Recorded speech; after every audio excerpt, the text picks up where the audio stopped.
తిరుపతి జిల్లా నాయుడుపేట మున్సిపాలిటీలో పోలీసులు ఎక్సైజ్ అధికారులతో పాటు ప్రభుత్వ ఉద్యోగులు విద్యార్థులు ర్యాలీ నిర్వహించారు. గాంధీ మందిరం నుంచి అంబేద్కర్ కూడలి వరకు మత్తు పదార్థాల బానిస కావద్దంటూ విద్యార్థులు నినాదాలు చేశారు. ఈ దేశ యువత భవిష్యత్తుపై దృష్టి పెట్టాలని, మత్తుకు చిత్తు కావద్దంటూ డీఎస్పీ చెంచుబాబు సూచించారు. ఆర్టీసీ బస్టాండ్ సర్కిల్ వద్ద మానవహారాన్ని మున్సిపల్ కమిషనర్ ఫజుల్లా ఆధ్వర్యంలో నిర్వహించారు. మాదక ద్రవ్య రహితంగా ఉంటామని ప్రతిజ్ఞ చేస్తున్నాము. ఎందుకంటే మన ఆంధ్రప్రదేశ్ రాష్ట్రాన్ని మాదక ద్రవ్య రహితంగా ఉంటామని ప్రతిజ్ఞ చేస్తున్నాను. జై హింద్, జై భారత్.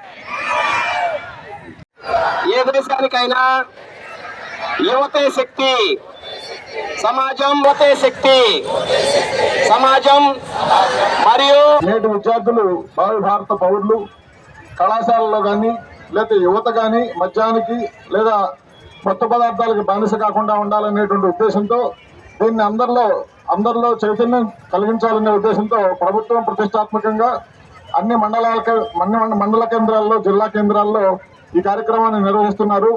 కాబట్టి మీకు ఎక్కడైనా సరే ఎవరైనా గంజాయి కానీ, ఖైనీ కానీ, లేదా ఇంకొకటి కానీ, మొక్కం కానీ ఇలాంటి వాటి మత్తు పదార్థాలు సేవిస్తున్నారన్న సమాచారం వస్తే మీ దగ్గర, మీకు తెలుసు ఇప్పుడు అందరూ ప్లే కార్డ్స్ లో పెట్టుకున్నారు, 1972 అనేటువంటి నంబర్ కానీ, 100 కానీ, 112 కానీ మీ దగ్గర, లేదా మీ దగ్గర ఉండేటువంటి అధికారులకు కానీ మీరు సమాచారం ఇచ్చినట్టయితే తప్పనిసరిగా చర్యలు తీసుకోవడం జరుగుతుంది. దీనికి ఈ మత్తు పదార్థాల నివారణ అనేది, మత్తు పదార్థాలను కట్టడి చేయడం అనేది ఒక పోలీస్ డిపార్ట్మెంట్, ఎక్సైజ్ డిపార్ట్మెంట్ కాకుండా సమాజం అంతా, సమాజంలో ఉన్నటువంటి పనులు చేస్తున్నటువంటి అన్ని రకాల శాఖలు, సమాజంలోనే అందరూ బాధ్యతగా తీసుకున్నట్టయితే భవిష్యత్తులో ఈ మత్తు పదార్థ రహిత సమాజాన్ని నిర్మించుకోవడానికి అవకాశం ఏర్పడుతుంది.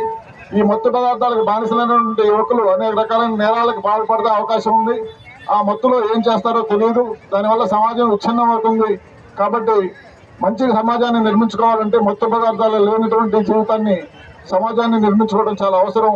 దీనికి అందరూ కలిసికట్టుగా పనిచేయాలని కోరుకుంటూ ఈ కార్యక్రమంలో పార్టిసిపేట్ చేసిన అందరికీ ఒకసారి ధన్యవాదాలు తెలుపుతున్నాను.